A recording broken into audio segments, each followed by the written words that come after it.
Bueno, vamos a por ello, familia. Así continuamos porque mucha cháchara y el libro no se lee solo. Es una de las características que tienen los libros. Los libros no vienen diseñados con un dispositivo que cuando pasas por al lado te diga, léeme, léeme. Bueno, eso lo tenés que aprender vos porque vos el otro día hiciste así. Claro. Entonces, hay quienes al menos hacen así, pero hay libros que no tienen, bueno, hay libros que no tienen esa característica. Porque no. Entonces se dispone de que el hombre lea el libro. Viste, ahora está en el, que lo puedes poner en el portátil. Ah, está o bueno en eso. En el móvil, que pones los libros, entonces ahí debe. Está bueno eso. Entonces ahora los tenés dentro de un sistema digital. Pero pasará lo mismo. Si nuestro enfoque no es leerlo, pues por mucho que esté en sistema digital, en librería, en papel, en plástico, va a necesitar el individuo disponerse de tiempo para leer. Y luego está en que disponga de tiempo suficiente, no solo para leer, sino para entenderlo. Porque en ocasiones sucede que vos lo lees, pero tu mente está ocupada en otras cosas, en otros problemas, y vos decís, bueno, tengo que ponerme a leer porque lo tengo que poner a leer. Pero tu mente está atraída por otros problemas. Entonces vos lees las palabras, tu ojo las entiende, las analiza, las pasa al cerebro, pero del cerebro ahí se quedan porque el cerebro no llega a procesarlo.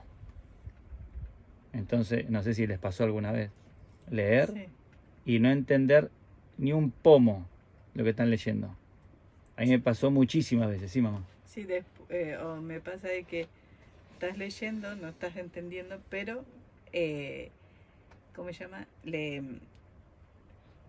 O sea, lees y después hay algo que te llama la atención. Tenés que volver a leer el todo por Claro, atrás. y decís, ¿y esto por qué está acá? Sí, o ¿por qué quiso decir con esto? Algo Ah, así. entonces tiene que volver atrás. ¿Vale? Es decir, que la lectura, hay lo que es la lectura rápida y luego la lectura comprensiva, que es cuando dedicaste tiempo. Y lo mismo, un capítulo de lectura comprensiva te lleva una semana. Pero una lectura rápida se puede comprender, ¿no? Hay quienes tienen mucha habilidad para hacer eso y sí, han leído muchísimos libros y entonces leen, ah, ya sé de qué va el libro. Leen nada así, hacen lectura rápida y entienden, pero porque han leído mucho. Yo no estoy en ese nivel, ¿vale? Pero hay quienes sí, leen rápido y lo entienden. Y luego lo entienden y dicen, ah, espérate, porque claro, han leído tanto que cuando leen algo lo entienden, entonces dicen, ah, ya sé de qué va, pues ya lo entienden, no necesitan aprender esa lección. Es decir, no es que leen algo porque dice, bueno, voy a leer algo que ya sé, para aburrirme un rato. No, ellos quieren leer algo que les edifique, que les enseñe. Entonces cuando entran en un libro y hacen lectura rápida, dicen, ah, sí, ya sé de qué va. Y lo dejan ahí y no lo vuelven a leer, porque ya aprendieron eso.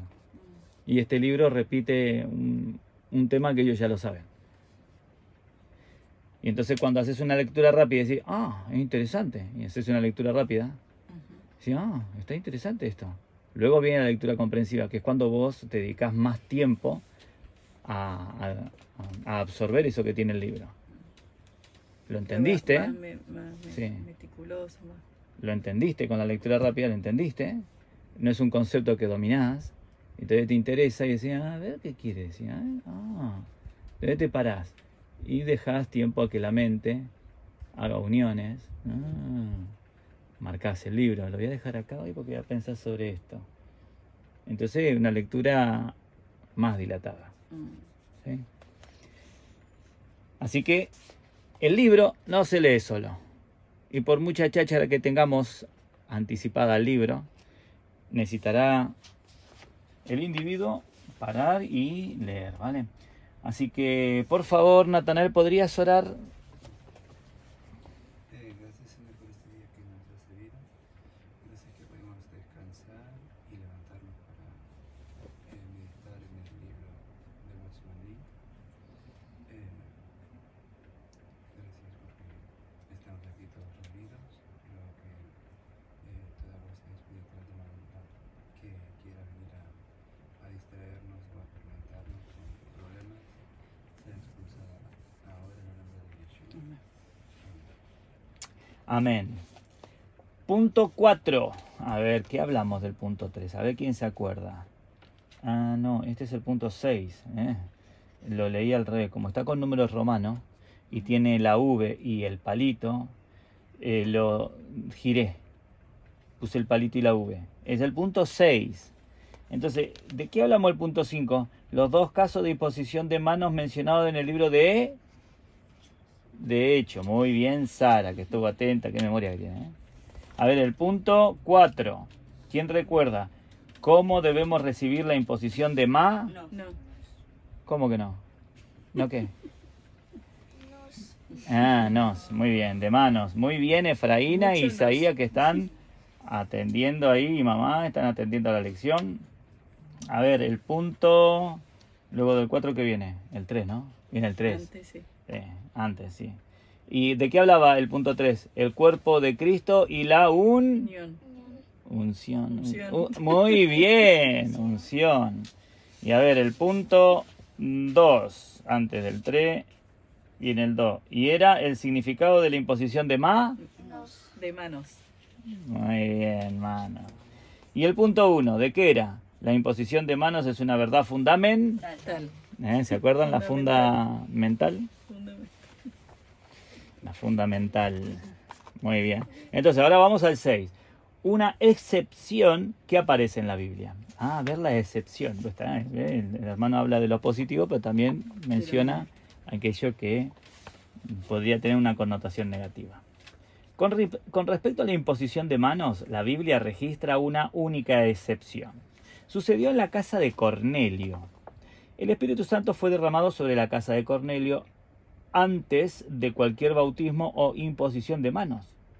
La casa de Cornelio constituyó una excepción porque después del Pentecostés todos los apóstoles pensaban que la gracia del Señor era solamente para los judíos. Ellos estaban muy conscientes de que ellos eran judíos y que el Señor también era un judío y que el Espíritu Santo fue derramado únicamente sobre los judíos en el día de Pentecostés. Tiene sentido, está atando a cabo. Y tiene mucho sentido que lo menciones porque también nos pone en contexto. Pensemos de que los judíos y el pueblo de Israel venían trayendo, debido a la profecía davídica, de que el Rey de Reyes y el Señor de Señores, Elohim, saldría de la línea davídica, de la línea de David. Entonces cuando lo ven, y nada, se dice, se cumplió. Entonces para nosotros, ¿vieron? Gentiles, hacían los judíos, ¿no? Sí. Claro, es una forma de decirlo. ¿Sí?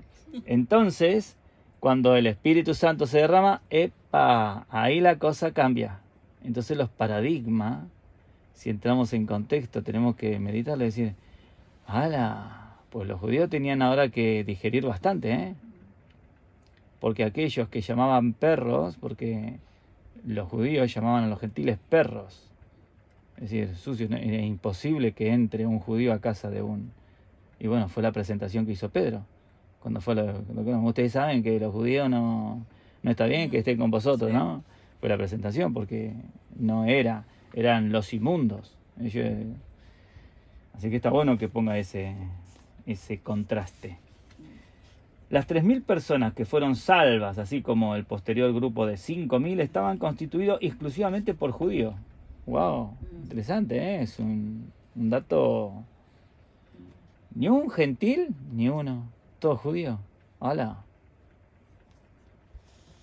Aquellos que recibieron la gracia del Señor eran judíos que estaban dispersos en otras regiones y que habían retornado a Jerusalén. Hasta ese momento, la gracia del Señor había sido experimentada únicamente por los judíos.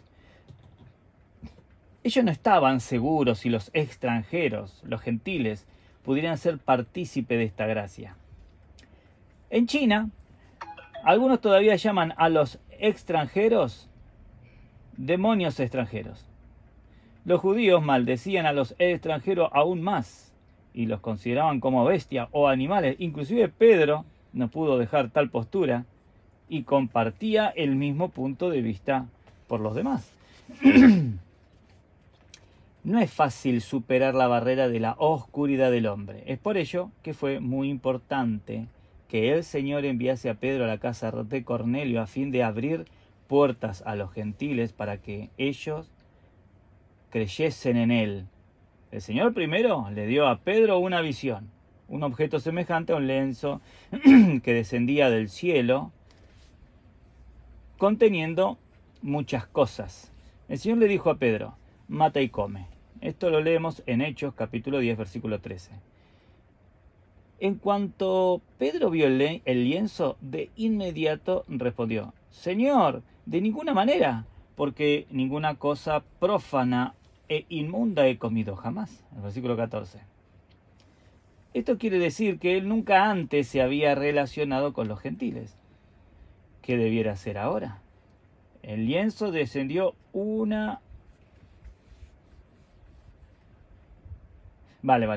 El lienzo descendió una vez, otra vez y una tercera vez. Para entonces Pedro había comprendido claramente. Si no hubiera sido por esta visión, Pedro nunca habría comprendido claramente.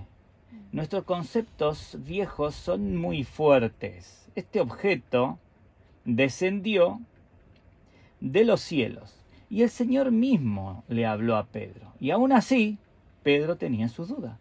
Todo lo que pudo hacer el Señor fue retirar el lienzo.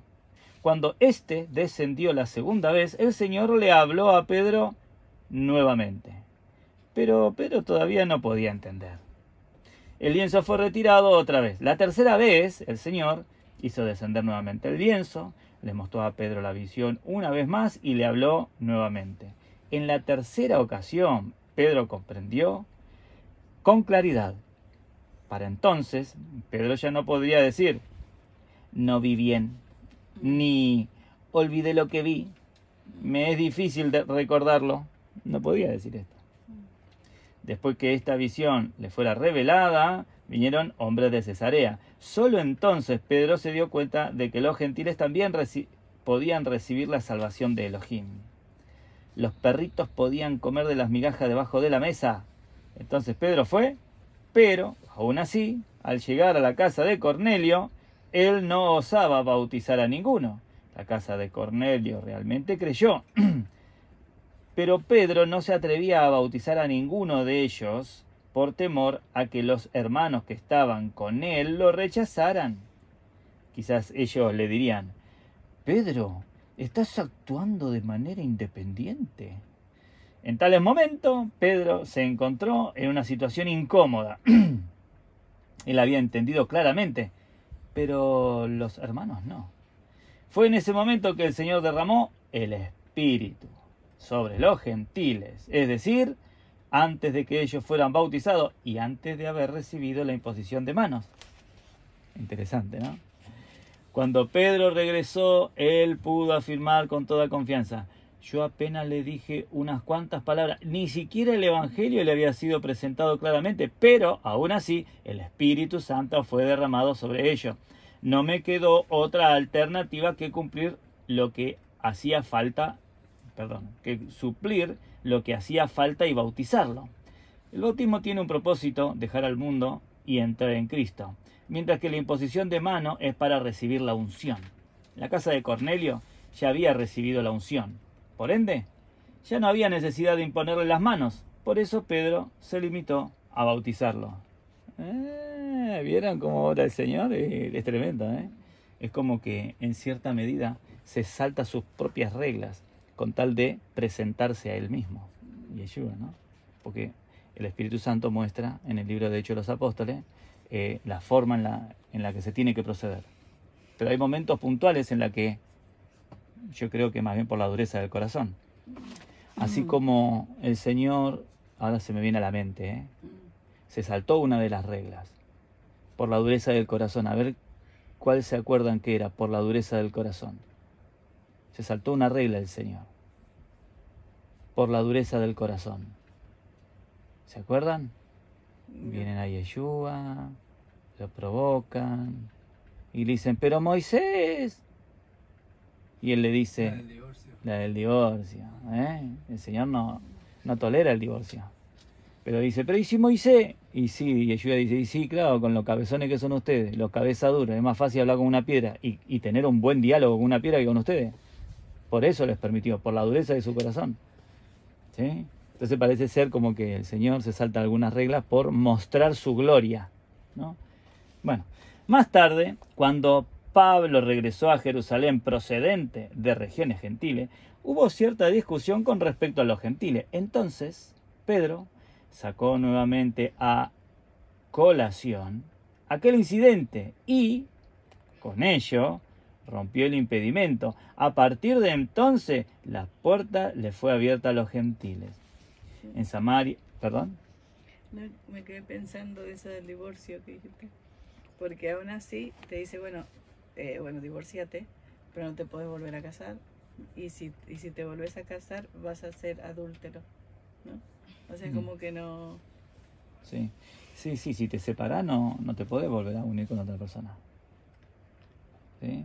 Ahora, que te divorcie, eso, vamos, ahí tenés un problema, una crisis bastante fuerte. El individuo tiene que encontrarse con el Señor tiene que ajustar esas cuentas. Ahora uno lo hizo, bueno, ya arreglarás con el Señor. ¿Y yo qué tengo que desecharlo? No puedo desecharlo. Si el Señor lo recibió, yo tengo que recibirlo. No puedo desecharlo. Ahora, si tiene prácticas que son ofensivas a la vida del cuerpo, del tal tenemos que apartarnos. Pero apartarnos no significa desechar. No, con vos no me junto, quizás juntate con otro, pero yo no puedo. Si el Señor me muestra lo contrario, igual se salta alguna norma, como ahora, y tenga que ser diferente. Es mejor tener comunión con el Señor y no con la mente de una persona para tomar decisiones. ¿Entienden, no? Que el Señor les hable y les muestre. No que nosotros tomemos decisiones porque creemos que es lo adecuado. En Samaria hubo la imposición de manos, pero no en Cesarea. Sin embargo, Elohim usó el caso de Cesarea para confirmar la obra de Pablo y resolver el caso del capítulo 15. En el capítulo 19 esta práctica continuó cuando Pablo llegó a Éfeso. Y allí de nuevo él practicó el imponer las manos. Desde ese tiempo a esta práctica no ha sufrido interrupción. Es decir, que después de que comenzó así, no ha sufrido interrupción en imponer las manos. Punto 7. Avanzando con otros hijos de Elohim. Los nuevos creyentes deben saber, creyentes deben saber que los creyentes no podemos vivir solos. No podemos ser cristianos solitarios, sino que debemos ser miembros junto con los otros hijos de Elohim. También debemos someternos a la autoridad de la cabeza. No podemos ser rebeldes. Debemos someternos juntos con los otros hijos de Elohim. Si hacemos esto, la unción será manifestada en forma espontánea en nuestra vida y obra. Y así tendremos un camino recto para avanzar delante del Señor. Aquí se acabó el capítulo 7.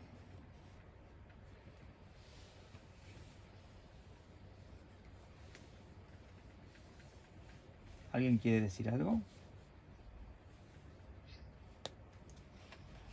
Hay un versículo me llamó la atención, que Samuel 15:23, que dice: porque la rebelión es como pecado de adivinación.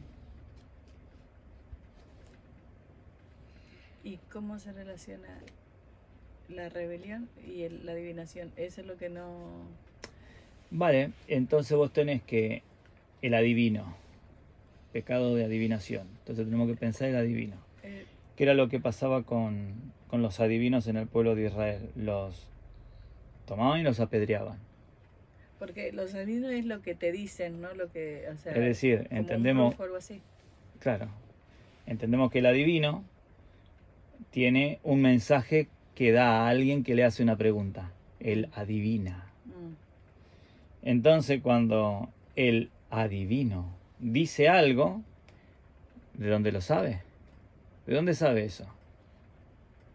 Si no tiene posibilidad de volver al futuro, perdón, de ir al futuro, ni tampoco tiene posibilidad de ir atrás. Mm. ¿Cómo es que sabe eso? ¿Cómo es que adivinó? Hay algo que tiene. Entonces, ¿y por qué los mataban? Bueno, ahí en el ahora en el reinado de Acab, Mm. una de las cosas que hacía era Jeroboam, Ujú. perdón, dije Acab, ¿no? Sí. No. En el reinado de Roboam. Mm. El de Acab también, pero al que me quería referir era Roboam. Cuando Jeroboam le quita el reino, o toma posesión de él por profecía de lo que el Señor le había dicho, de que iba a ser así, debido al pecado que Salomón cometió, Ujú. el reino se le iba a dividir.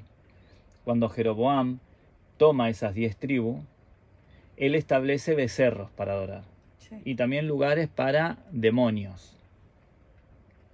¿Viste? Aparecen los demonios en el Antiguo Testamento. Que uno dice, no, esto es solo acá. No, si buscas, lo encontrás. Y entonces adoraban a los demonios. Mm. Lo que había hecho Saúl lo había hecho. Es decir, para llegar a Roboam necesitas viajar prácticamente, ya te lo digo, a ver, Saúl, David, Salomón, Salomón, Roboam. Y 120 años, mínimo. Mm. Es decir, que de Roboam, a Saúl tenés 120 años. ¿Qué pasaron? Mínimo. Mm. Saúl lo que hacía era matar y echar fuera a las adivinas. Al punto de que fue Saúl quien consultó a la bruja de Endor. Mm. Sí. Y esto más bien parece un nombre de El Señor de los Anillos. Sí. La bruja de Endor. Parece que escribió la Biblia Tolkien, el que escribió El Señor de los Anillos. Sí. Él consulta a la bruja, y la bruja era una adivina, y una adivina se consultaban con demonios. Es decir que, ¿qué dice ahí? Que la rebelión es como, o sea, como que lo relaciona la rebelión y El pecado de y el adivinación. pecado de adivinación. Y entonces uno dice, ¿y por qué la rebelión? ¿Y por qué el pecado de adivinación? Bueno, el pecado de adivinación viene de que vos consultás a un demonio te está hablando. ¿Sí? El adivino. Sí. Y una rebelión es que contradecir lo que te dijo Dios. Una cosa, obedeces a un demonio, y otra cosa, no obedeces a lo que Dios te dice. Eso es rebelión. Y esa frase sale de Samuel diciéndoselo a Saúl. Ahí en ese punto en el que vos estás ahí. Samuel se lo dice a Saúl. Porque él se había rebelado. Sí, porque mirá, continúa. A ver. Dice, y la desobediencia como iniquidad e idolatría, porque has desechado la palabra del Adonai, él también te desechará para que no seas rey. Claro, entonces desecha la palabra. Y eso es la rebelión. Y uno dice, y bueno, ¿y el adivino? Claro, el adivino no va a Dios a que le hable. Y es pecado porque estás hablando con los demonios. Y la rebelión no estás haciendo eso. Y la rebelión es que sabés lo que Dios te dice y no lo haces. Entonces sería como que si sabés hacer lo bueno y no lo haces, ¿qué dice el Nuevo Testamento? En el Nuevo Pacto dice, es pecado. Es decir, hay veces que hace falta que Dios venga a hablarte. Simplemente vos lo sabés y aún así lo haces. Entonces es pecado, es rebelión. Te estás rebelando, te estás imponiendo. No es que la palabra rebelión viene de revelar. Y revelar viene de la imagen esta que teníamos antiguamente, de la foto. Que vos sacabas una foto y no sabía qué había ahí. ¿Y rebeldía? Rebeldía. Viene de rebel y del día.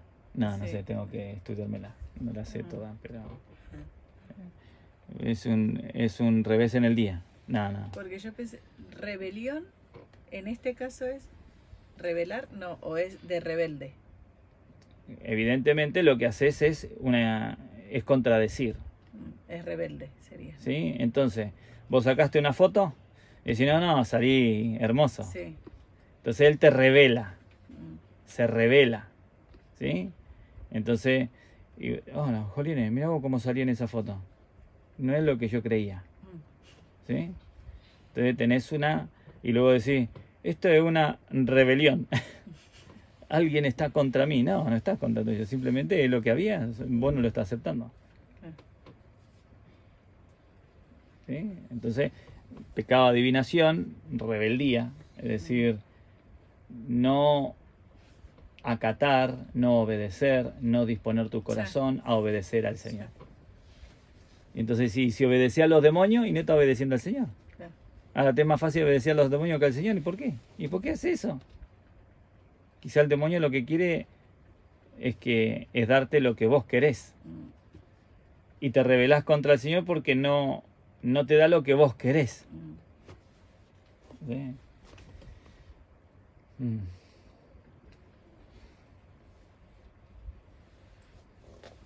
¿Ya? Sí, ya. Sí. Entonces, ¿algo que querías decir, Efraína? ¿No? Justo hoy, madre mía. ¿Vos, Sarita? ¿Algo para decir?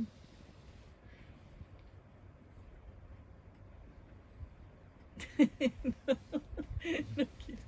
¿Vos ahí algo para decir?